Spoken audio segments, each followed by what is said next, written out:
Hey friends, today we are learning about George Washington, Commander-in-Chief. Our learning objectives for today are to identify the key events in the founding of the United States, describe the contributions of George Washington, demonstrate an understanding of the word struggled, describe the contributions of George Washington by examining a picture, and then write a caption or act out the contributions of George Washington. Our key vocabulary for today are army, daring, defeat, and struggled. Army is a noun, and the army is the group of people who protect the country and fight its enemies. You might know somebody who is in the army. Okay. The British Army had better equipment and training than the Continental Army did. Daring is an adjective. Daring means bold or courageous. The mouse made a daring move and ran past the cat. Defeat is a verb, and it means to beat someone in a game or battle. The children were able to defeat the adults in the board game. This puppy dog defeated all the other puppy dogs in the puppy dog show. Struggled is a verb, and it means had to work hard to do something difficult. The climbers struggled up the mountain. All right, let's review a little bit. Who wrote the Declaration of Independence? Mr. Thomas Jefferson did. Okay, and what did the Declaration of Independence do? It's in the name. It declared our independence from the British. And how do we celebrate the Declaration of Independence today? You might have barbecues, there are fireworks, you might go to the beach or the lake, and you hang out and you just celebrate because it is America's birthday. Okay. What is the legend of Betsy Ross?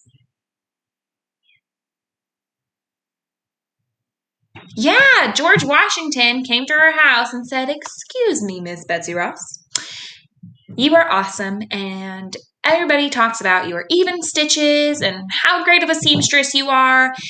And so we would really like for you to make the first flag, the new flag of our new nation away from Britain." So he gave her a nice little sketch, and she said, "Oh, I love it. I'll totally do it, except there's one little thing I'd like to change. Instead of having those stars with 6 points, I would like them to have 5 points." And George Washington said, "Okay, girl, that's fine." Except he probably didn't say it like that. But he was like, "Okay." And she made our flag, right? What did the flag look like? Let's see if you remember the details. It was shaped like a rectangle, and in the top left-hand corner, there was a piece or a square of dark blue. There was a square of dark blue cloth that had how many stars? 13 stars that were white, and they were in a circle, and they represented what? The 13 colonies. And then what was the rest of the flag like? Alternating red and white stripes. And they represented, again, the 13 colonies. Okay. So today we are going to learn some more about the important events of, some of the important events during the Revolutionary War. Remember today's key vocabulary. We have army, daring, defeat, and struggled.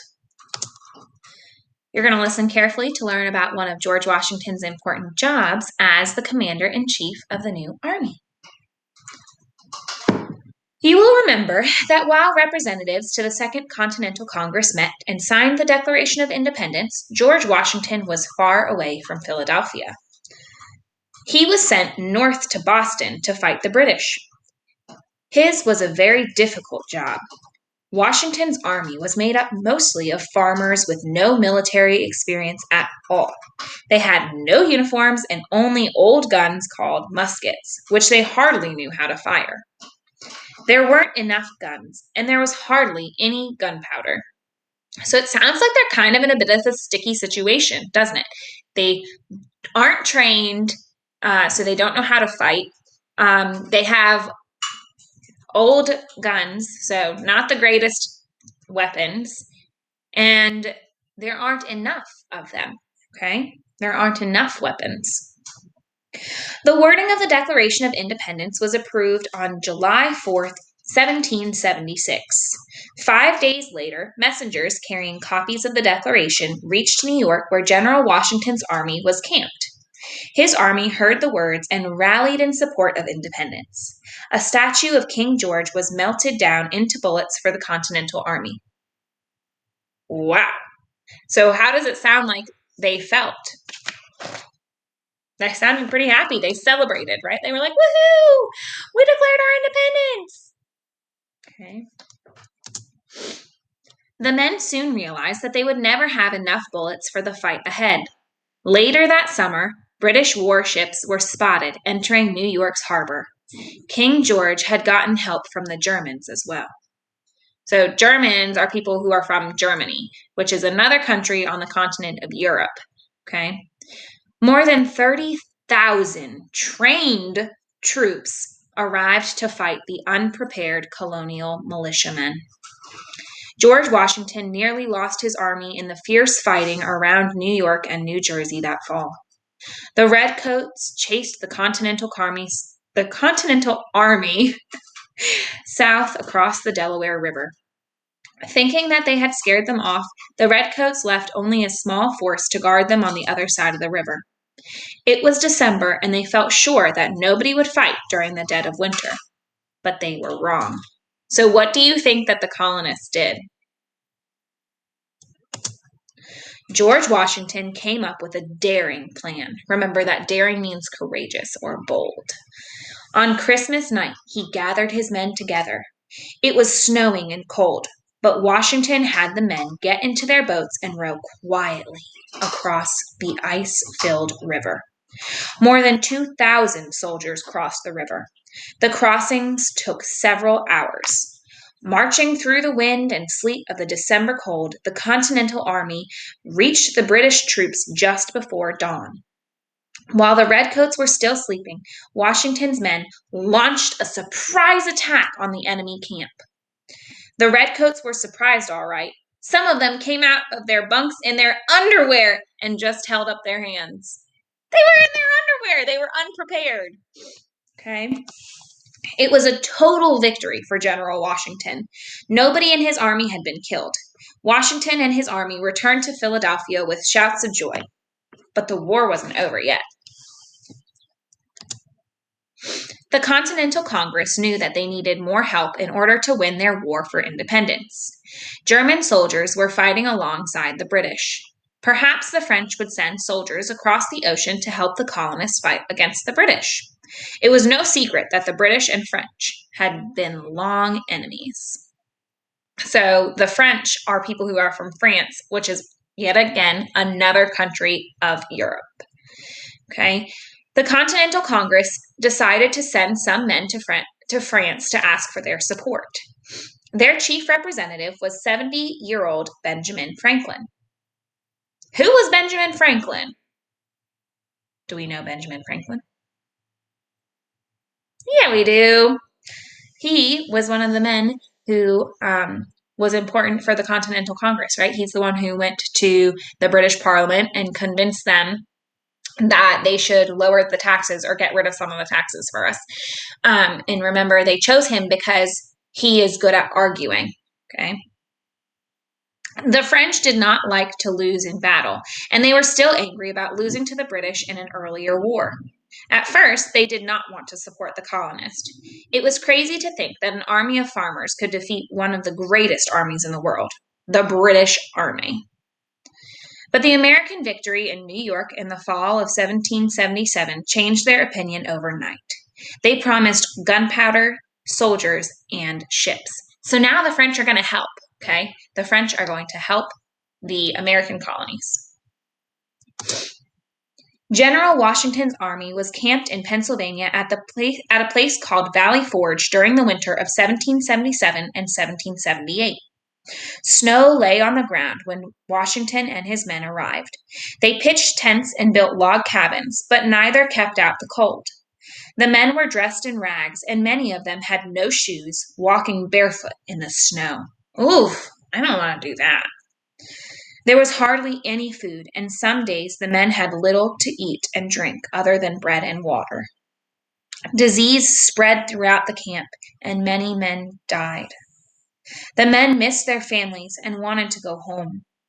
Washington struggled to keep up his men's spirits, so he had a hard time trying to cheer them up and keep them positive. He camped in a tent beside them for a time, earning their respect. No battles were fought at Valley Forge that winter, but the cold and hungry men spent hours training to be ready for when they met the British again in the spring. All right. That George Washington dude, he's kind of cool, isn't he? I want you to think about what you heard today about George Washington as Commander-in-Chief. I want you to think of one word to describe him and his actions. He was a leader. He was brave. He was kind to his troops, wasn't he? I mean, he didn't have to stay in the tents with them, but he decided to do that, right? And it earned their respect. How would you describe George Washington's army? Untrained, not very much experience, few supplies, right? Why were George Washington and his army willing to fight the Redcoats? So why did they want to fight?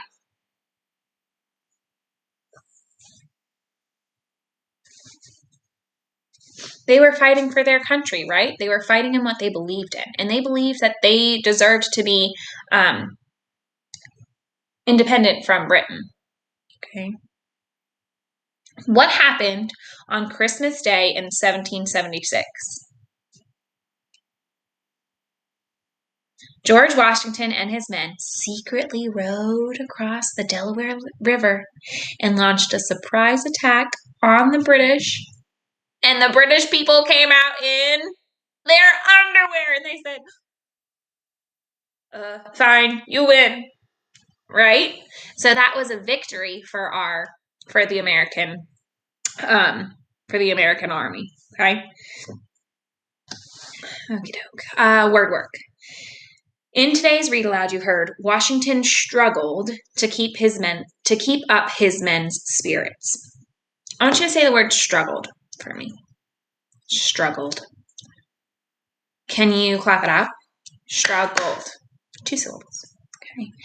Struggled means had difficulty and worked very hard to accomplish something.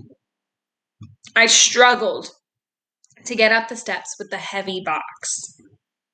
Have you ever struggled to do something? I want you to use the word struggled when you tell me about it. Okay. All right, so I'm going to ask a question, and I want you to be sure to use the word struggled in your answer.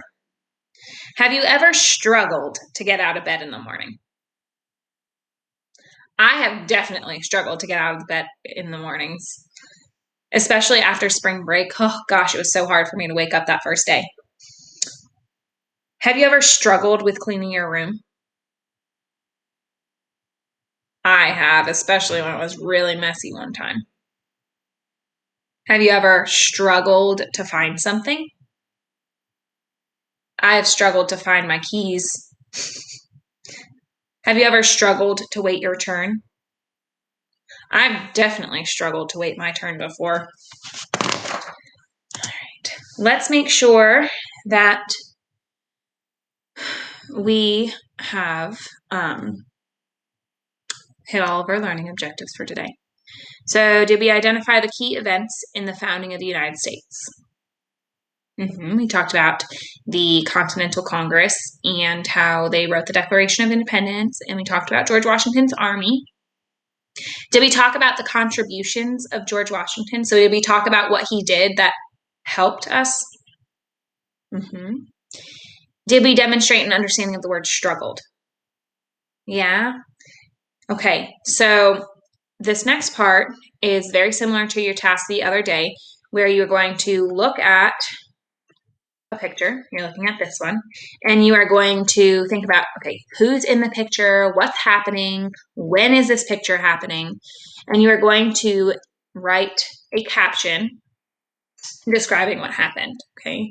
So you can either do that, where you just write me a caption, 2 to 3 sentences, or you can choose to act it out. You can make up a song and sing it. You can make up a poem, okay? Telling me about what happened in this picture. So talking about this event. Make sure you include who, when, where, and why, okay? Who, when, where, and why. All right, guys, I think that's it. I can't wait to see how you summarize what happened in that picture. All right, see you next time.